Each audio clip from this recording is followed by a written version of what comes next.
Fernando Enrique Cardoso, welcome to Hard Talk. Thank you very much. I'm very pleased to be here.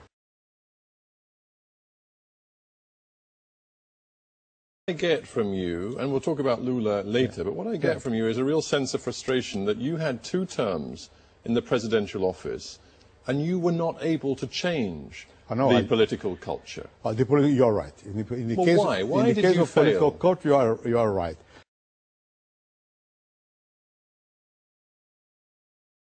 I changed the country, I suppose. I'm not sure that you... Do you really believe that? I mean, again, I'm sorry to quote so many of your own words. In terms of the economy, yes, no doubt. Yeah, but let's go beyond the economy, because you said... And there's a sense of frustration in what you said. My government, you said, made education universal. Yes. But for what? What they now teach in schools is a disaster. No.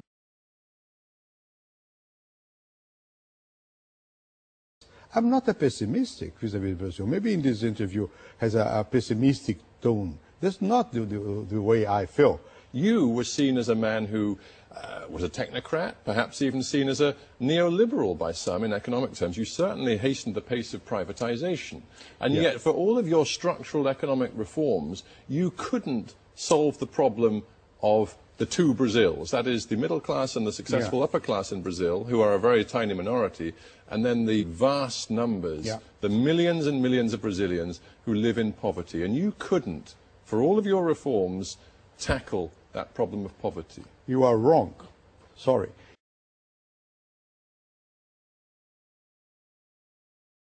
But Mr. Cardoso, if I may interrupt, many Brazilians will say, actually, poverty reduction became much more successful and speeded up after you left office and after LULA came into power, because LULA spent much more money on social programs, including the very well-known Bolsa Familiar, which has lifted millions of people from abject poverty. No.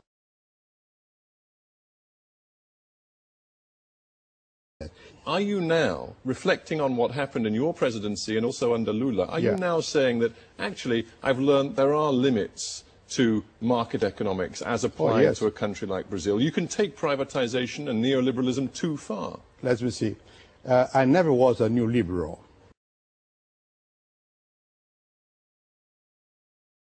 The President should give a clear lead on the issue of corruption.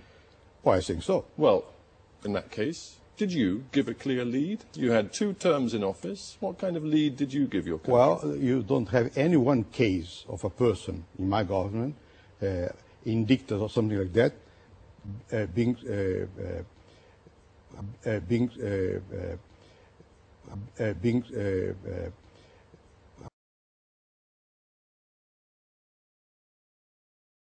one case of a person in my government, indicted or something like that, being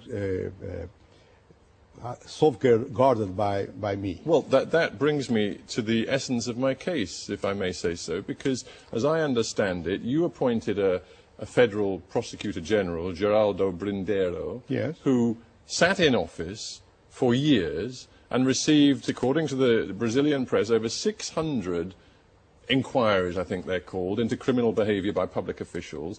Now, the vast majority of those inquiries were simply filed away. I think he even developed a nickname in Brazil as the sort of the filing clerk. Yeah. Now, is that because you're telling me there was no wrongdoing at all in power when you were president, or is it simply because he sat on those allegations? Let me put very clear to you that in Brazil, the fiscal is absolutely independent from the executive branch.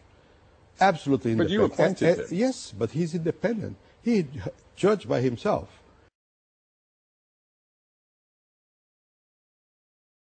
That's what I'm getting to is this. You say, and you've said it again on this program, LULA has to give a lead. LULA has to be strong. Yes, but... Are you telling me there were no charges brought against any MPs or any members of your government over an 8-year period? Are you telling me that politics was entirely clean? Could you give me the name of one? No, I'm just asking, do you think politics was entirely clean? No one has been... but the fact nobody was charged perhaps suggests that there wasn't really... or even accused by the press. No one minister.